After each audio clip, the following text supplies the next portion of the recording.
हाँ तो फिर बच्चों क्या हाल चाल, उम्मीद करता हूँ आप सब अच्छे होंगे। कल है आपका पेपर, इसके लिए बच्चों अंकित क्वेश्चन कहाँ से पढ़ना है तो आप लोगों को मैंने पहले बताया कि प्लेलिस्ट में मैं ऐड कर दूंगा। तो प्लेलिस्ट में बच्चों आप लोग देखिए, ये अपना यहाँ पर देख सकते हैं न्यूमेरिकल्स है, न्यूमेरिकल्स न्यूमेरिकल्स न्यूमेरिकल्स न्यूमेरिकल्स बच्चों, मतलब 5 आपके वीडियो हैं और 5 वीडियो आप लोग रिविजन करोगे तो एक क्वेश्चन पक्का आप मिल जाएगा देखने को, है ना। अभी आज हम बात करने वाले बच्चों चैप्टर नंबर 6 की, ठीक है। तो चैप्टर नंबर 6 का करने वाले हैं क्वेश्चन न्यूमेरिकल। आप लोगों से गुजारिश है कि चैनल पे पहली बार आए हैं यदि, तो चैनल को आप लोग सब्सक्राइब कर लेना बच्चों, ठीक है, क्योंकि आप लोगों को बेहतर कंटेंट अभी और भी सब्जेक्ट के मिलते रहेंगे। तो एनसीईआरटी का क्वेश्चन आप लोगों को देखना है और एनसीईआरटी का ही केवल पढ़ना, मैंने पहले ही बताया बच्चों। तो ये अपना जो पहला जो क्वेश्चन है एनसीईआरटी का, देख सकते हैं कि 10 सेंटीमीटर त्रिज्या दे के रखा है, फेरों की संख्या यानी एन का मान दिया है बच्चों, प्रतिरोध का मान दिया है, वृत्ताकार कुंडली को इसके तल के लंबवत पृथ्वी के चुंबकीय क्षेत्र में 36 घटक में रखा गया है। इसे ऊर्ध्ववयस के परितः 0.25 सेकेंड में 180 डिग्री कोण घुमाया जाता है, मतलब थीटा का मान दे के रखा है। तो प्रेरित विद्युत वाहक बल तथा विद्युत धारा का आकलन करना बच्चों, 36 घटक का मान भी दे के रखा है। क्वेश्चन में बच्चों आपका आर दिया था, त्रिज्या हमने मीटर में बदल दिया, प्रतिरोध दिया था, फेरों की संख्या दिया था बच्चों, और हमारे पास चुंबकीय क्षेत्र दिया था 36 घटक में चुंबकीय क्षेत्र का मान, थीटा का मान। अब आपको बच्चों निकालना है क्या, विद्युत वाहक बल। विद्युत वाहक बल के लिए होता है एन डी फाई अपान डी टी। डी फाई अपान डी टी, इसका मतलब बच्चों आप सबको पता है कि चुंबकीय फ्लक्स में परिवर्तन हो रहा है तो φ2 माइनस φ1 यही तो होता है। कहने का तात्पर्य बच्चों φ2 मतलब घूर्णन के बाद और φ1 का मतलब घूर्णन के पहले कितना फ्लक्स है। तो इससे मैं बात करता हूँ φ1, तो फाई का मान कैसे निकालते हैं, VA cos थीटा, ठीक है। चुंबकीय क्षेत्र का मान कितना है 3.5, ए कितना, वृत्ताकार का क्षेत्रफल क्या होता है पाई आर स्क्वायर, 3.5 गुणे 10⁵ है, वो भी माइनस में है ना बच्चों, माइनस में, हाँ माइनस में यहाँ पे क्वेश्चन में माइनस में है। देखना एक क्वेश्चन ये लेकिन बड़ा खतरनाक है बच्चा, ठीक है। अब ए का मतलब क्षेत्रफल पाई आर स्क्वायर, आर का मान कितना बच्चों 10⁻⁻1 और स्क्वायर करेंगे तो 10⁻⁻2 हो जाएगा।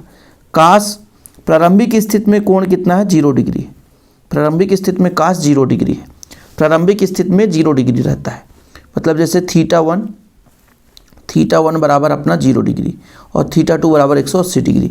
अब बच्चों यहाँ पर देखिएगा कि काश 0 का मान कितना होता है 1 होता है, तो अपना वैल्यू कितना आएगा, इतना आएगा 3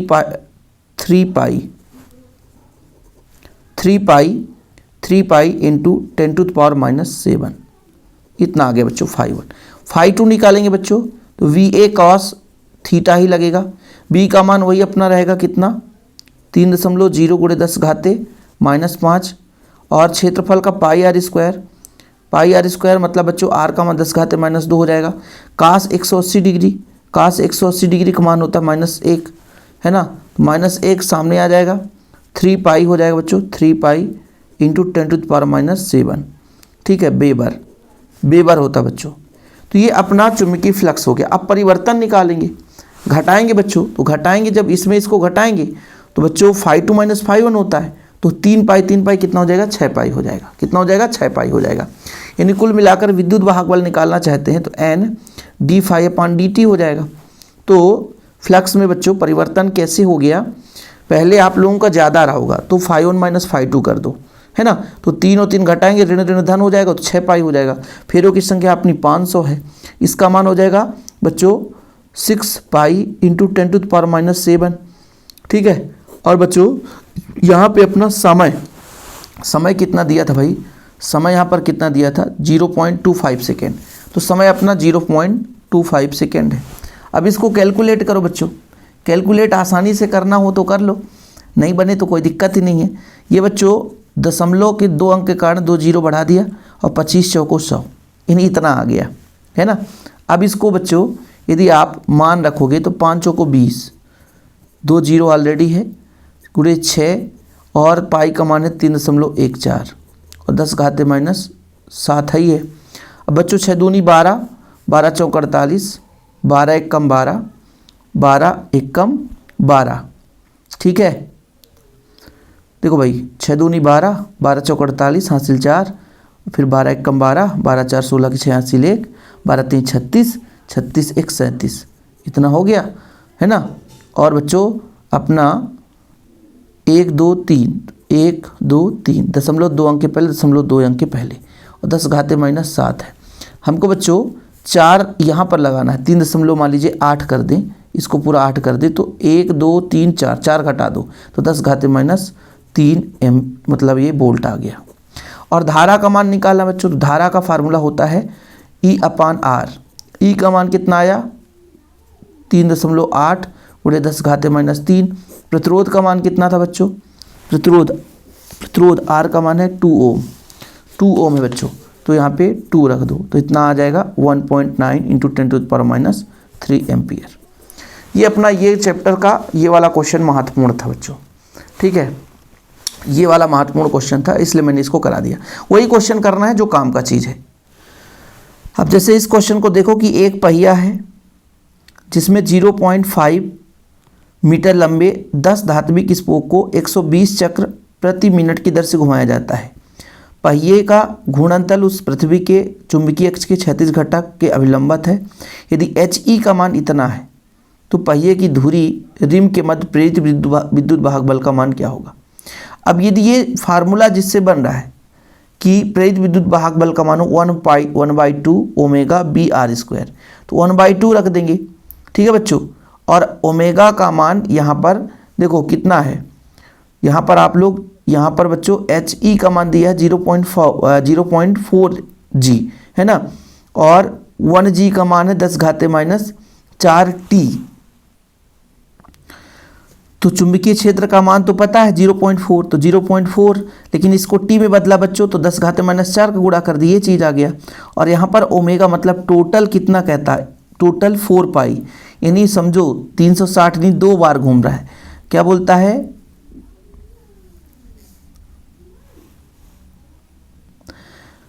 ओमेगा का मान जो है 4 पाई, मतलब बच्चों 1 पाई का होता है 180 डिग्री और पूरा 2 पाई का होता है 360, ठीक है, और 4 पाई मतलब पूरा का पूरा।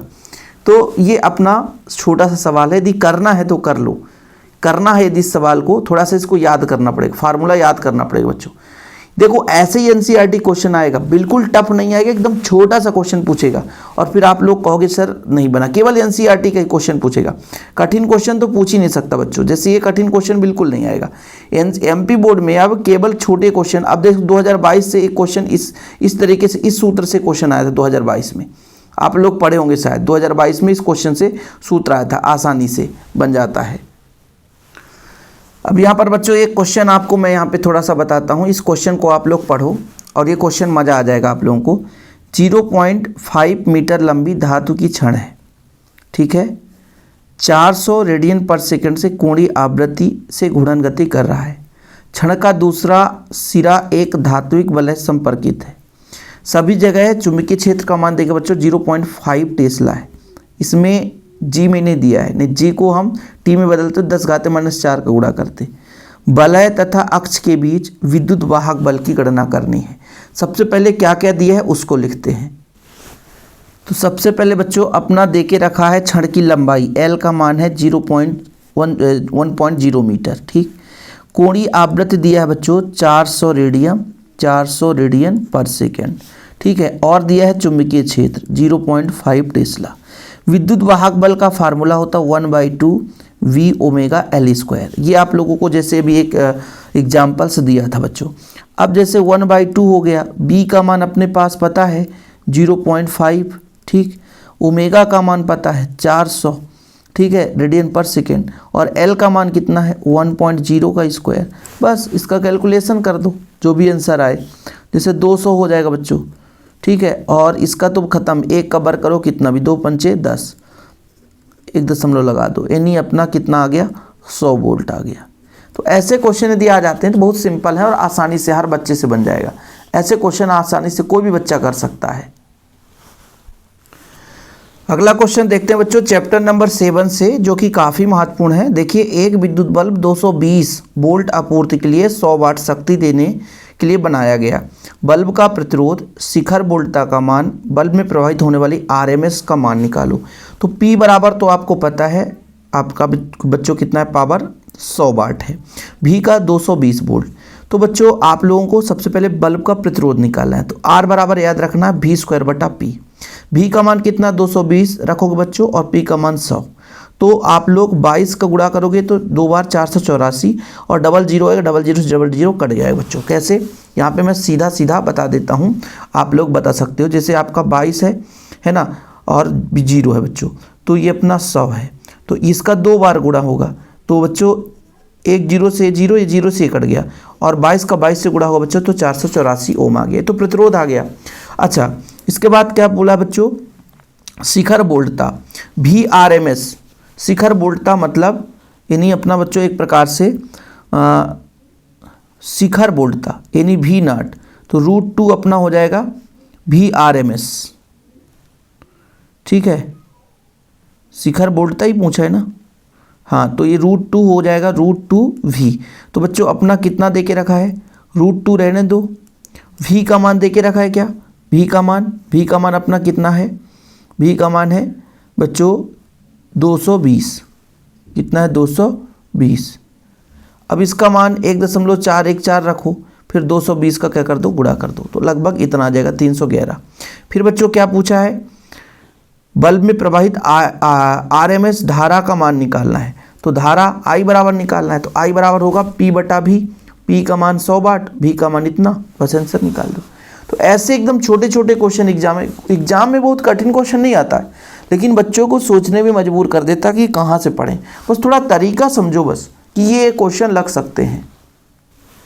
अब जैसे बच्चों यहाँ पर क्वेश्चन देखिए, ठीक है, क्वेश्चन क्या बोला है कि 25.0 मेगाहर्ट्ज का एक शुद्ध प्रेरक 220 वोल्ट, यानी अपना V का मान देके रखा बच्चों 220 वोल्ट। ठीक है, स्रोत से जुड़ा हुआ है, आवृत्ति 50 हर्ट्ज है, आवृत्ति का मान देके रखा है, चलो ठीक है, आवृत्ति का लिखा है।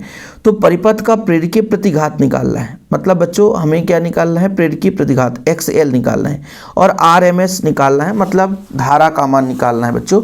RMS का मान √m²। तो हमने कहा भैया एक क्या दिया हुआ, विभवांतर दिया हुआ है, विभवांतर दिया हुआ बच्चों, और आवृत्ति, ये आवृत्ति है, ये आवृत्ति दिया हुआ है, विभवांतर दिया हुआ है, और स्वप्रेरकत्व दिया हुआ है। तो हमें निकालना है क्या है, XL का मान। पहले XL बराबर होता है 2π/μL, 2π/μL, ये न्यू है बच्चों, आवृत्ति है। 2 का मान 2 रहने दो, पाई का मान 3.14 रख दो, आवृत्ति का मान 50 हर्ट्ज बच्चों। L का मान अपना है कितना, L का मान है ये मेगा हर्ट्ज है। इसको यदि हम ओम में बदलें तो 25 × 10⁻³ ओम हो जाएगा। ठीक है, तो प्यारे बच्चों यहाँ पे हो जाएगा 25 × 10⁻³ इसको कैलकुलेट करो बच्चों, तो लगभग 7.85 आएगा। गुणा भाग करते रहना। फिर निकालना है I धारा का मान, V बटा प्रतिरोध यानी XL प्रतिरोध है, V का मान 220 वोल्ट बच्चों, और 7.85 का भाग देंगे तो लगभग 7 × 4 = 28 आएगा बच्चों लगभग ही। ठीक है, तो ये अपना तरीका है करने का क्वेश्चन। और क्वेश्चन जो इजी हैं उन्हीं को पढ़ना भी है। बोर्ड एग्जाम में बच्चों इजी क्वेश्चन ही आते, कठिन तो आते ही नहीं है। जैसे मान लीजिए हम बोल दें कि आप लोग इतने कठिन सवाल को लगाओ, तो कठिन नहीं बनेगा, और कठिन लगाना भी नहीं है। हमें केवल इजी क्वेश्चन ही देखना है। और बच्चों देखना, बोर्ड एग्जाम में पक्का इजी ही आएगा। अब आप लोगों को मज़ा आएगा ऐसे क्वेश्चन करने में। ऐसे क्वेश्चन बहुत सिंपल हैं, लेकिन थोड़ा सा कठिन लगता है। देखो 100 ओम का प्रतिरोधक है ना, 200 वोल्टेज और 50 हर्ट्ज आपूर्ति के संयोजन में परिपथ में RMS का मान निकालो, और एक पूर्ण चक्र में कुछ कितना नेट शक्ति लगता है बच्चों। ठीक है, फिर 7.2 में AC आपूर्ति का शिखर मान 300 वाट है, तो RMS वोल्टता कितनी होगी। AC परिपथ में RMS का मान 10 एम्पियर है, तो शिखर का मान कितना होगा। तो बड़ा सिंपल है बच्चों, इसका सल्यूशन करते हैं। तो सबसे पहले अपने पास परिपथ में प्रतिरोध दे के रखा है, मतलब एक प्रकार से बच्चों चूँकि प्रतिरोध है तो R ही लिखेंगे। 100 ओम दिया है, ठीक है, आप लोगों ने पढ़ लिया 100 ओम बच्चों। ठीक, और बच्चों हमें निकालना है IRMS। ठीक, तो इसके लिए फार्मूला क्या होता है, VRMS बटा Z, या बच्चों VRMS बटा R। तो V का मान 200 वोल्ट है, ये तो पता है, इसका मान 100 है, तो कितना आ जाएगा बच्चों 2 एम्पियर। धारा का मान 2 एम्पियर आ गया। अच्छा, शक्ति की गणना करनी है। शक्ति क्या कहता है, P बराबर VRMS इंटू IRMS, यही तो होता है। तो V का मान कितना है 200 और R का मतलब है 2, यानी टोटल बच्चों 400 वाट हो गया। कितना हो गया 400 वाट हो गया। देखो कठिन लगता है कि कठिन है, लेकिन कठिन होता नहीं बाबूजी। क्वेश्चन देख लो, 200 वोल्ट दे के रखा, तो यदि पूरा आ गया, हार्ड टच की कोई ज़रूरत ही नहीं पड़ा। ठीक है, हार्ड टच की कोई ज़रूरत नहीं बच्चों। अब यहाँ पर शिखर मान दिया है तो RMS का मान निकालना है। आसानी से निकाल सकते हो, बस थोड़ा सा आप लोगों को फार्मूला पता होना चाहिए। जैसे आप लोगों को पता होना चाहिए कि शिखर मान दे के रखा बच्चों, है ना, यानी V0 दे के रखा है। V0 का मान कितना है 300 वोल्ट, तो VRMS निकालना है। इसका फार्मूला होता है V0 अपन √2। V0 का मान कितना है 300 है। ठीक है, √2 का मान बच्चों कितना होता है 300, 1.414 ऐसे कुछ होता है। भाग कर देना बच्चों, जो आएगा आंसर आ जाएगा। ठीक है, ऐसे बच्चों अपना RMS दिया है, RMS दिया है 10 एम्पियर, तो I0 निकालना है। तो इसका भी फॉर्मेट वही होगा कि सर IRMS बराबर I0 अपन √2, तो यहाँ से अपना I0 निकल आ जाएगा, √2 IRMS निकल जाएगा, है ना बच्चों। √2 है तो √2 बच्चों, इसके बाद इसका अपना 10 है, इसका मान तो हम जानते हैं 1.414 गुणे 10 करेंगे तो 14 आ जाएगा, एम्पियर आ जाएगा बच्चों। तो ऐसे क्वेश्चन रहते हैं बबुआ, लेकिन लगता है बहुत कठिन क्वेश्चन है, लेकिन कठिन क्वेश्चन नहीं होता। चलिए अगला हम देखते हैं बच्चों। देखिए हम रिवीजन कर रहे हैं तो बढ़िया रिवीजन करते हैं, ऐसा नहीं कि 2 मिनट में भाग जाओ। और 2 मिनट में जो भागेगा ना यार, वही पछताएगा एग्जाम में। अपने पास अभी इतना समय नहीं है कि इसको हम लिखते रहें क्वेश्चन। एक 44 माइक्रो हेनरी का प्रेरित्र 220 वोल्ट 50 हर्ट्ज आपूर्ति से जोड़ा गया है। परिपथ में RMS का मान निकालो। कितना बढ़िया क्वेश्चन, देखना अपना बच्चों कितना दिया हुआ है। पहले तो आप लोगों को वोल्टेज दिया हुआ है, RMS निकालना है। तो इसके लिए अपन को क्या करना है, पहले दिया क्या है भाई, है ना, दिया है mH में, हेनरी मतलब 100 प्रतिशत दिया है, हेनरी मतलब 100 प्रतिशत। L का मान है 44 माइक्रो मिली है बच्चों, ये मिली है ना, मिली हेनरी है, माइक्रो में म्यू होता है, ये मिली है। तो 44 गुणे 10⁻³ हेनरी हो जाएगा। एक ये चीज़ दे के रखा है ना। हर्टेज भी दिया है, हाँ सर हर्टेज दिया है 50, तो आवृत्ति दे के रखा है 50 हर्टेज। और क्या दे के रखा है भी का मान दिया है 220 वोल्टेज। ठीक, हमें निकालना है IRMS, इसका फार्मूला हो जाएगा x नहीं सर VRMS बटा XL। ठीक है, ये फार्मूला आप लोगों ने पढ़ा होगा क्योंकि प्रेरक कुंडली जुड़ा हुआ है ना। अच्छा XL कैसे निकालेंगे सर, XL कैसे निकालेंगे, ये होता है 2 पाई न्यू आवृत्ति बच्चों और अपना जो 100 प्रतिशत है, तो 2 पाई रहने दो। पाई का मान रख दें क्या, पाई का मान अपना 22/7, पाई का मान 22/7 है ना, या 3.14 रख देना, कोई दिक्कत नहीं है। F का मान यानी आवृत्ति कितना बच्चों 50 हर्ट्ज, तो 50 हर्ट्ज। और L का मान कितना है अपने पास 44 गुणे 10⁻³ पाई का मान ना रखते बच्चों तो 2 पाई ही रहता, 2 पाई ही रहता और 2 पाई ही रहता। 5 चौको 20, 1 शून्य और 5 चौको 20, 2 22 गुणे 10⁻³ 22 दूनी 44 आ जाता और 2 जीरो से 1 जीरो ख़त्म, 1 दशमलव लगा देते, इतना आ जाता बच्चों। ये अपना किसका मान आया सर, ये किसका मान आया, ये XL का मान आ गया। अब यहाँ पे वैल्यू पुट करेंगे, VRMS दिया है 220 और इसका ये हो गया पाई। अब इसको कैलकुलेट कर लेना, कैलकुलेट करोगे बच्चों तो लगभग आ गया 15.92। ठीक है, एम्पियर। इसको कैलकुलेट करना, कैलकुलेट कैसे करोगे, 220 भागे दशमलव हटाओगे तो 1 जीरो लग जाएगा ऊपर, और बच्चों यहाँ पे 44 हो जाएगा और इसका मान होता है 22/7, 7 ऊपर चला जाएगा। इसको करते रहना, लंबा चौड़ा कहानी है, लंबा चौड़ा कहानी है। और इसके बाद अगला जो प्रश्न है बहुत इजी क्वेश्चन है बच्चों। चलो भैया चल मुड़ जा। अगला जो प्रश्न है आप लोगों के लिए बड़ा सिंपल क्वेश्चन है। ये है 60 माइक्रोफैरड है, 110 वोल्टेज है, 60 है हर्टेज है। तो धारा का RMS निकालना है, धारा का RMS निकालना है। तो RMS के लिए चूंकि आपका संधारित्र जुड़ा है बच्चों, तो RMS निकालना है I का, तो इसका मान निकालेंगे VRMS अपान XC। V का मान तो 110 वोल्टेज दे के रखा है, XC का मान निकालेंगे बच्चों। तो XC का मान कैसे निकालेंगे, 1/2 पाई, चाहे न्यू करो चाहे F इंटू C, 1/2 पाई। आवृत्ति का मान कितना है बच्चों, 60 हर्टेज। और C का मान कितना है, C मतलब फैरड में 60 माइक्रोफैरड, 60 माइक्रोफैरड मतलब 60 गुणे 10⁻⁻⁶, तो फैरड में हो गया। अब इसका जब मान निकालो तो XC का मान निकल कर आएगा बच्चों, और फिर XC का मान यहाँ पे रखेंगे, जो भी मान आएगा। XC का मान लगभग 44.2 आता है, फिर यहाँ पर रखेंगे 44.2, फिर इसको कैलकुलेट करेंगे बच्चों, 2.49 आएगा। हाँ कैलकुलेशन, हाँ लंबा है, कैलकुलेशन लंबा रहता है बच्चों, बाकी कुछ भी नहीं रहता, लंबा कैलकुलेशन रहता है, बाकी कुछ भी नहीं रहता। ठीक है, तो ऐसे क्वेश्चन बच्चों, सिंपल क्वेश्चन आपके सिलेबस में पूछे जाएंगे, बहुत कठिन नहीं आएगा यार बबुआ। ठीक है, बहुत कठिन नहीं आएगा। ठीक, ओके, क्लियर। तो मिलता जुलता क्वेश्चन आपको देखने को मिलेंगे, जो आज मैंने कराया इनको देख लेना। 6-7 से यही फार्मूले यूज होंगे, इससे ज़्यादा फार्मूला यूज नहीं होगा। ठीक है, अगला पार्ट यदि चाहिए आप लोगों को, थोड़ा सा भी समय कम है, क्वालिटी भी कम रहेगा वीडियो का, क्योंकि इतना समय नहीं है बच्चों। आपको समझाने के लिए आ चुका हूँ मोबाइल के माध्यम से भी यहाँ पर, क्योंकि टाइपिंग अभी इतने रात में कोई कर नहीं पाएगा जब मैं वीडियो बना रहा हूँ, है ना। हर टाइम में कोई साथ देता नहीं यार, है ना। तो टाइपिंग करने के लिए वक्त चाहिए, और आप अपने पास भी वक्त नहीं है, तो आप लोग इनको करते रहिए। कहेंगे तो अगला पार्ट भी ला दूंगा, बाकी आप लोग पढ़ ही लेना बच्चों। जय हिंद।